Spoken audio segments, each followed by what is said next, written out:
చాలా మంది తల్లిదండ్రులు నా దగ్గరికి వచ్చినప్పుడు, డాక్టర్ గారు మా పిల్లలకి జ్వరం తొందరగా తగ్గట్లేదు, జ్వరం మందేసినా తగ్గట్లేదు అని చెప్తా ఉంటారు. సో నేను ఇప్పుడు చెప్పే కొన్ని టిప్స్ పాటించండి, జ్వరం తొందరగా తగ్గడానికి చాలా అవకాశం ఉంటుంది.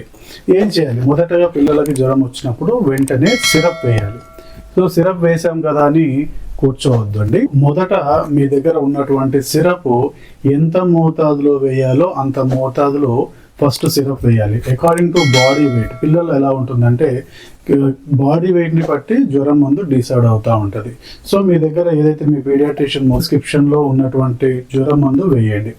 వేసిన తర్వాత ఇంటర్నల్గా మెడిసిన్ పనిచేస్తుంది. సెకండ్ స్టెప్లో మీరు గోరువెచ్చని నీళ్లు తీసుకొని, ఇది చాలా ఇంపార్టెంట్ అండి, నీళ్ళు తీసుకొని శరీర భాగాలన్నీ కూడా, శరీరం అంతా కూడాను గోరువెచ్చని నీళ్ళతో తుడ్చాలి. కొంతమంది తెలియక చన్నీళ్ళతో తుడవటం చేస్తూ ఉంటారండి.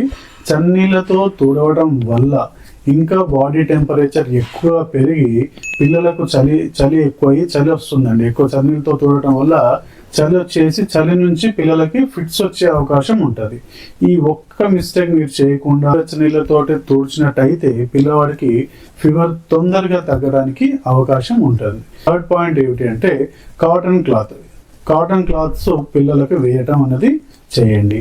పాయింట్ హైడ్రేషన్ మంచిగా ఉండే విధంగా చూసుకోండి. ఓఆర్ఎస్ కానీ లేదా కొబ్బరి నీళ్ళు కానీ వాటర్ కూడా అధిక మోతాదులో ఇచ్చే ప్రయత్నం చేయండి. లాస్ట్ ఇంకొక టిప్ ఏమిటంటే, సాధారణంగా పిల్లలకి జ్వరం వచ్చినప్పుడు బాడీ వామిటింగ్ అవ్వటానికి ఎక్కువ ప్రయత్నం చేస్తుంది. అలాంటి సందర్భాల్లో మీరు ఏం చేయాలి అంటే, సిరప్ వేసిన తర్వాత జ్వరం కంట్రోల్లోకి ఒక హాఫ్ అన్ అవర్ 1 అవర్లో ఈ గోరువెచ్చని నీళ్ళతో తోడ్చినప్పుడు ఫీవర్ అనేది కంట్రోల్ అవుతుంది. ఈ ఫీవర్ కంట్రోల్ అయిన తర్వాతనే ఏమైనా తినిపించే ప్రయత్నం కానీ తాపిచ్చే ప్రయత్నం కానీ చేయాలి.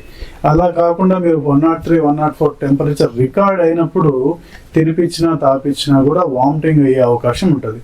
కనుక ఫీవర్ జ్వరం తొందరగా తగ్గే అవకాశం ఉంటుంది. అసలు ఈ జ్వరం ఎందుకు వచ్చిందో తెలియాలి కాబట్టి ఫస్ట్ ఈ ప్రాసెస్ అయిపోయిన తర్వాత వెంటనే మీరు దగ్గరలో ఉన్న డాక్టర్ని సంప్రదించి మెడిసిన్స్ రాయించుకొని ట్రీట్మెంట్ తీసుకోవడం ఉత్తమం. Thank you.